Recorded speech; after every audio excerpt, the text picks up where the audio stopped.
सौ बात की एक बात यह है कि सोचिए कि किसी को रोज यह बताना पड़ जाए कि आप जिंदा हो या मर गए। मर गए। अगर किसी समाज की यह हालत हो जाए तो सोचिए उस समाज के लोगों की हालत क्या होगी। और यह कोई सिर्फ फिलॉसफी का सवाल नहीं है। एक ऐसा ऐप है मोबाइल में जिसकी खबर दुनिया में फैली हुई है, क्योंकि वो जबरदस्त तरीके से फैलता जा रहा है। ऐप चीन में तो नंबर 1 पर पहुंच गया है और ऐप का नाम है आर यू डेड। समझ रहे हो आप? ऐप का नाम ही यह है कि मर गए क्या। चीन का ऐप है, चीनी भाषा में नाम है सिनेमा। इसका अंग्रेजी में मतलब होता है आर यू डेड। हालांकि अब वैसे नाम बदल दिया गया है, लेकिन पहले यही नाम था, मर गए क्या। बाद में नाम बदलकर डेमोमो कर दिया गया क्योंकि पुराना नाम बहुत डरावना लगता था, लेकिन लोग इसको अब भी उसी नाम से जानते हैं। तो यह है क्या ऐप? यह असल में एक साधारण सा टूल है जो उन लोगों के लिए है, उन लोगों के लिए बनाया गया है जो अकेले रहते हैं। इसका काम यह है कि इस्तेमाल करने वालों को रोजाना या हर 2 दिन में एक बटन दबाकर बताना पड़ता है कि वो जिंदा है। अगर वो 2 दिन लगातार ये नहीं करते तो ऐप खुद ब खुद उनके इमरजेंसी कॉन्टैक्ट को ईमेल भेज देता है या संदेश भेज देता है कि शायद कुछ गड़बड़ है, जाकर चेक करो। ऐप में बस एक बड़ा सा हरा बटन होता है जिसे दबाना पड़ता है। पहली बार इस्तेमाल करते समय अपना नाम बताइए, इमरजेंसी ईमेल डालो, इमरजेंसी में किसको संपर्क करना है उसकी डिटेल डाल दो, बस हो गया। कोई ट्रैकिंग नहीं होती, कोई जटिल चीज नहीं है कि फॉलो कर रहा है ऐप। यह मई 2025 में लॉन्च हुआ चीन में, लेकिन जनवरी में इस साल अचानक वायरल हो गया और अब चीन में सबसे ज्यादा डाउनलोड होने वाला पेड ऐप बन गया है। जी, ये अब पेड ऐप है, मतलब इसके लोग पैसे भी दे रहे हैं। और अब ये दूसरे देशों जैसे अमेरिका, सिंगापुर, स्पेन वगैरह में भी टॉप पर पहुंच गया है। तो सवाल यह है कि ऐसा ऐप बना ही क्यों, और क्यों इतने लोग इसको बताए जा रहे हैं कि वो मरे नहीं है, जिंदा है। तो वो क्या है, चीन में आजकल बहुत सारे युवा लोग भी अकेले रहते हैं, खासकर बड़े शहरों में। वो नौकरी करने के लिए या पढ़ाई करने के लिए घर से दूर चले जाते हैं। हमारे देश में बहुत कुछ होता है ऐसा। वहां अनुमान है कि 2030 तक चीन में 20 करोड़ से ज्यादा लोग अकेले रहने वाले घरों में होंगे। 20 करोड़। तो ऐसा क्यों है? तो वो तो आप जानते ही हो कि चीन ने अपनी जनसंख्या को कंट्रोल करने के लिए कई साल तक एक ही बच्चा पैदा करने का रूल बनाया हुआ था। 1979 से 2015 तक, यानी 36 साल तक एक सख्त नियम था और परिवारों को सिर्फ एक बच्चा पैदा करने की इजाजत थी। अगर कोई 2 बच्चे पैदा करता था तो जुर्माना लग जाता था, नौकरी से निकाल देती थी सरकार, या जबरदस्ती गर्भपात भी करवा दिया जाता था। हालांकि 2016 में इसे बदलकर 2 बच्चे करने की छूट दे दी गई, फिर 3 तक की छूट दे दी गई। अब कह रहे हैं कि जितने करने कर लो, लेकिन नुकसान जो होना था वो हो चुका है। 15 करोड़ से ज्यादा बच्चे परिवारों में अकेली औलाद बनकर ही बड़े हुए हैं। मतलब कोई भाई बहन नहीं है, एक पूरी पीढ़ी का कोई भाई बहन नहीं है उनके बच्चों के कोई चाचा चाची नहीं, कोई मौसी बुआ नहीं, वो जानते ही नहीं ये सब रिश्ते, सब अकेले हैं। और ये सब अब 20 साल के हो गए, 30 साल के हो गए, 40 साल के हो चुके हैं। गांवों कस्बों से निकलकर शहरों में नौकरी या पढ़ाई के लिए अकेले रहते हैं। उधर मां बाप भी अकेले रहते हैं। बुजुर्ग मां बाप भी गांव में अकेले रह गए हैं क्योंकि उनके बच्चे घरों से जा चुके हैं, दूर जा चुके हैं। और एक ही बच्चा था, सरकार एक ही करने दे रही थी, और वो अगर एक ही बच्चा भी किसी वजह से खो दिया तब तो फिर अलग ही तरह का अकेलापन है। शहरों में जाकर भी वो और अलग हो जाते हैं, परिवार दूर हैं, दोस्त कम हैं।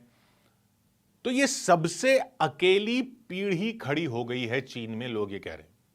जानकार बता रहे हैं ये पीढ़ी ही अकेलों की पीढ़ी है।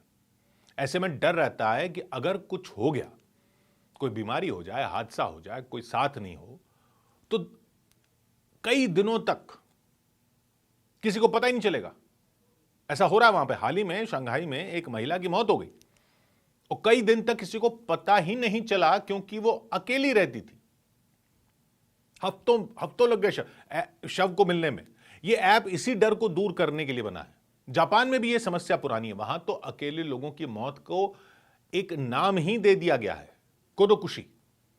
लोग अकेले मर जाते हैं, हफ्तों महीनों तक बॉडी तक नहीं मिलती है क्योंकि किसी को पता ही नहीं चलता।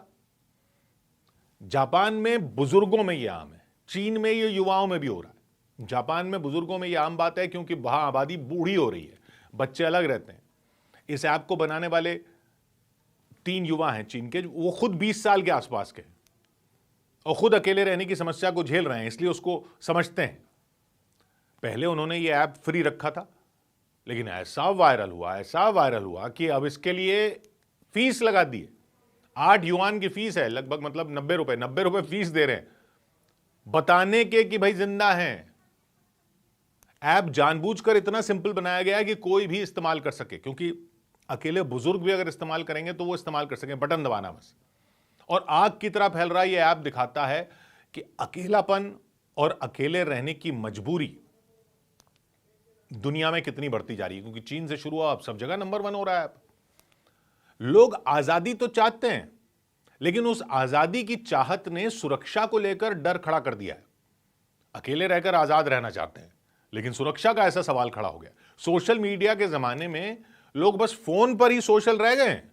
हकीकत में कितने अकेले हो गए हैं देखिए। सब ऑनलाइन जुड़े हुए हैं, लेकिन कोई किसी को पूछने वाला नहीं है। जिन समाजों का ज्वाइंट फैमिली वाला इतिहास रहा है, वो भी अब इस समस्या को झेल रहे हैं। चीन में ज्वाइंट फैमिली का इतिहास है। चीन में बुजुर्गों की देखभाल बच्चों पर निर्भर होती थी, लेकिन एक बच्चा होने की वजह से जो सरकार ने रूल बनाया, वो बोझ भी बढ़ गया है। अगर वो बच्चा भी ना रहे किसी वजह से, तो मां बाप बेसहारा हो जाते हैं। छोटे परिवारों की वजह से लोग अकेले मर रहे हैं। दिनों दिन तक किसी को पता नहीं चलता, हफ्तों तक पता नहीं चलता। आर यू डेड ऐप ठीक इसी समस्या के लिए बना है। हर 2 दिन में चेक करता रहता है, वरना अलर्ट भेज देता है। और भारत भी कुछ तो उसी राह पर चल ही रहा है। आप भी सोच रहे होंगे कि यहां भी तो लोग बाहर जाते हैं, अकेले काम कर रहे हैं, माँ बाप घर में अकेले हैं, या माँ अकेली हैं, बेटा बाहर काम कर रहा है, तो अकेले अकेले दोनों हैं। कई लोग अकेले रहते हैं, बुजुर्ग अलग अकेले रहते हैं। बच्चे हो तो वो चलो, उनके बच्चे हों बुजुर्गों के, वो तो चलो बात भी कर लेते हैं उनसे फोन पर, लेकिन भतीजे भांजे ये सब वाले रिश्ते तो कट ही गए हैं। कभी त्योहार वगैरह पर चेक कर लिया तो कर लिया। कईयों के सारे रिश्तेदार विदेशों में हैं, उन जिनसे रेगुलर बातचीत भी नहीं हो पाती क्योंकि उनका टाइम ही मैच नहीं करता। तो कई लोग रोजगार के लिए शहरों में अकेले हैं या लगातार ट्रैवल करते रहते हैं। वो भी अपने बुजुर्गों को भूल जाते हैं, वो लगातार ट्रैवल करते रहते हैं, एक शहर से दूसरे शहर अकेले होते हैं। और बुजुर्गों का भी संपर्क इसलिए छूट जाता है क्योंकि उनको लगता है कि सबकी अपनी जिंदगी है, बिजी चल रही है, क्या डिस्टर्ब करना। वो भी कोई परेशानी होती है तो बताते नहीं है। दोनों तरफ के लोग कहते रहते हैं कि सब ठीक चल रहा है, भले ही उतना ठीक ना भी चल रहा हो। तो क्या भारत में भी इस डरावने नाम आर यू डेड नाम के ऐप की जरूरत आ गई है? क्या हम भी पूछते फिरेंगे कि मर गए क्या? ना, भले ही दिन कितने ही मायूस हो गए हों इस लिहाज से, लेकिन यहां लोगों ने अपना एक अलग ही सिस्टम बना लिया है जिसमें पूछने की जरूरत ही ना पड़े। पूछने की जरूरत नहीं पड़ती आर यू डेड। क्यों? एक सिस्टम है, और उस सिस्टम को पहचान जरूर लीजिए, लेकिन उसको टाइम वेस्ट बिल्कुल मत माना कीजिए, उससे इरिटेट भी मत हुआ कीजिए। आपके सिस्टम क्या है? आपके अपने जो आपको रोज सुबह का गुड मॉर्निंग मैसेज भेजते हैं ना, उससे इरिटेट मत हुआ कीजिए।